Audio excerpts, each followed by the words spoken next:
گھر میں محفوظ عورت کی نسل پوری دنیا میں فاتح بن سکتی ہے۔ نادان ان کے اسلحے کے انبار نہ دیکھو، ان کی عمارتوں کے پلازے نہ دیکھو، ان کی سڑکوں روڈوں کا نہ دیکھو، ان کی عورتوں کو دیکھو۔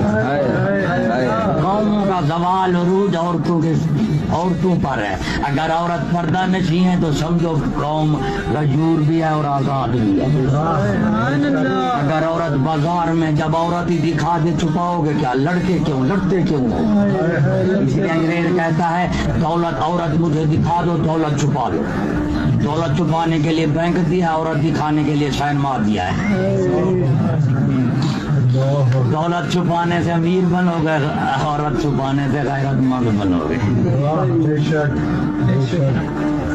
تو امیر تو بن گئے، دولت عورت نکال دی، دولت گھر میں آ گئی، عورت نکل گئی، دولت آ گئی، امیر تو ہو گئے، بغیرت ہو گئے۔ جب امیر ہو کر بغیرت ہو گئے تو کافروں سے تمیز کرتے ہیں۔ نادا ہم دولت چھپاتے ہیں، عورت کو بھی چھپاتے ہیں۔ ایک غیرت مند ایک بغیرت ہے۔ غیرت مند دولت کو بھی چھپاتا ہے، عورت کو بھی چھپاتا ہے۔ بغیرت دولت کو چھپاتا ہے، عورت کو نہیں چھپاتا۔ دولت کو چھپاؤ گے قارون بناؤ گے، عورت کو چھپاؤ گے تو مولا حسین کے غلام۔